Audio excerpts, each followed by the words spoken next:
13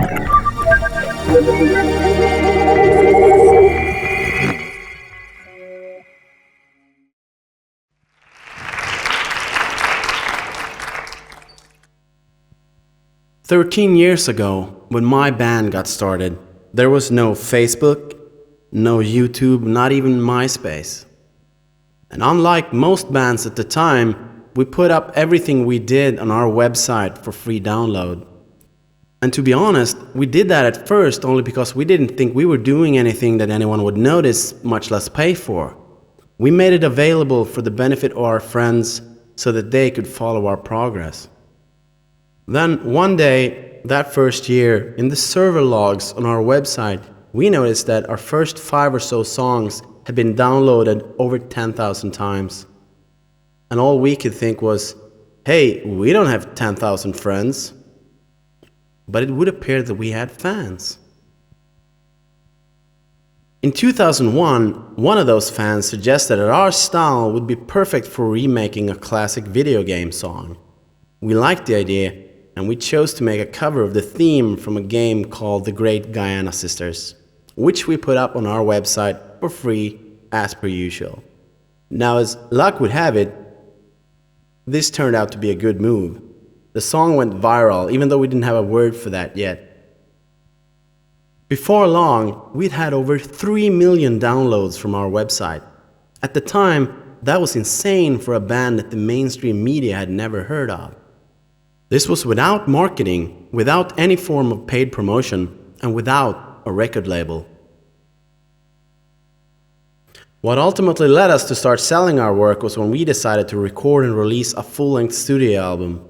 We did this ourselves, and we set up a web shop to sell t-shirts and some other merch alongside the album.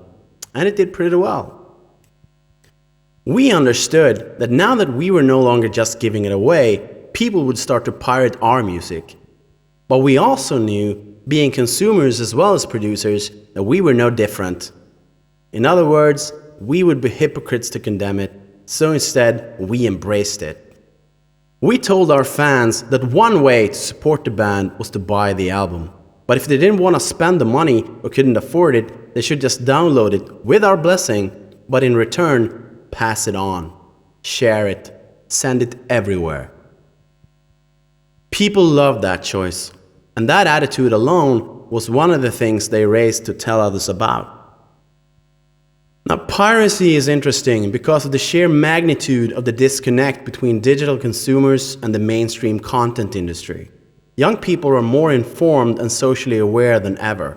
We peer through the looking glass and see what goes on in the world. Yet we are supposed to feel bad for sharing some music and a few movies amongst each other. There was this anti-piracy ad years back that read, "You wouldn't steal a car," as if this was somehow comparable. But indeed, it's true, I wouldn't steal a car, but I would download one if I could. It doesn't matter how incessantly you insist otherwise. Sharing something is not the same as stealing. I mean, it's not that I don't see where they're coming from, but that still doesn't change the fundamental nature of the act or its intention. If anything, it's the opposite. To share is to give. Anyway, we eventually signed with a major label, but we already had a worldwide fan base. The A&R guy who contacted us had heard our album at a friend's house. So while the industry seemed to be the last to know, every alternative music enthusiast with an internet connection was talking about us. We were arguably the biggest underground band in the world. And though the label obviously didn't share our affinity for piracy or file sharing, they chose to look the other way for the benefit of having us on their roster. But being on a major label meant that we could no longer release our music whichever way we pleased. But we saw an opportunity to exercise our old ways when our concert at a festival in Finland was recorded and made into a live DVD in 2011. Instead of selling it, we decided to release it for free. And we did so on the Pirate Bay. Now, our label had been good to us, and we had no quarrel with them, and we certainly weren't out to provoke them, but this resulted in some blowback. A few days after, when it dawned on them what we had done, our label manager called us up and asked, "What the fuck is this?" Those were his exact words. I justified it with the sentiment we live by. We'd rather have millions of people see this than thousands of people buy it. And by putting it on the Pirate Bay ourselves, we'll piss off those who still don't get it, and everyone else will love us for it. And that is exactly what happened. Since the Great Guyana Sisters, that song stayed with us. For many fans, naturally, that was the song through which they discovered the band. And even the original composer, Chris Holzbeck, contacted us at one point and asked if he could put our version of his song on one of his albums. Then, in 2012, came the 25-year anniversary of the release of the original game. A modern-day version of the Guyana Sisters was announced, and we were asked to join forces in the making of its original soundtrack. It was the butterfly effect. While the Great Guyana Sisters cover had generated no direct revenue for us, it had helped make us famous, and we now realized it had injected us into the game's legacy. Because of the nature of the internet and the viral success of that song, we had become synonymous with that brand. So much so that we were now a key component in its continued existence.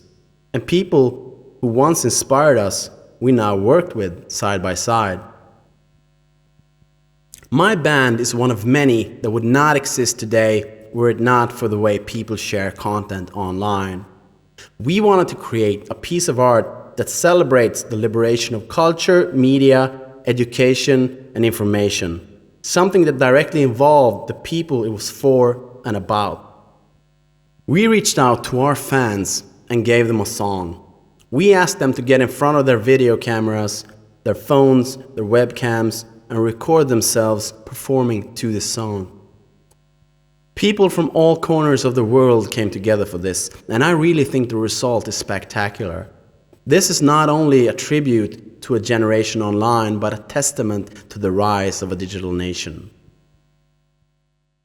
It is our cause for us to sing. It's how we know that we will win. It's true you wouldn't know, 'cause it cannot be taught or shown. There are no gates to hold us back, and only words are only that. This is who we are.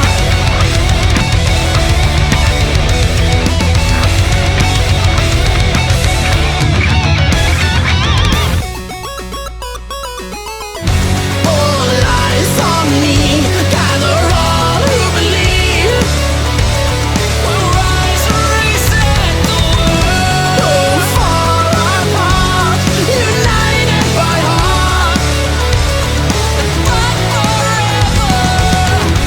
All eyes. The lyrics in the chorus of this song go, "Though far apart, we are united by heart." There is something real about connecting online. The internet is a place of gathering, a growing ground for community and belonging. It empowers and connects us in incredible ways. It has its own culture, its own politics, even its own myths and legends, and it has its own people. Those of us who caught on early, and every generation born into this world since, have another way of seeing things. We take culture and share it because in our minds, that is how we reward good things, and it is how we bring what we like to the ones we like. Sharing is caring. It is natural. It is a human impulse. It feels good. That is why we share our music with our fans, and that is why they share it with their friends. To inhibit that would be to inhibit who we really are. Thank you.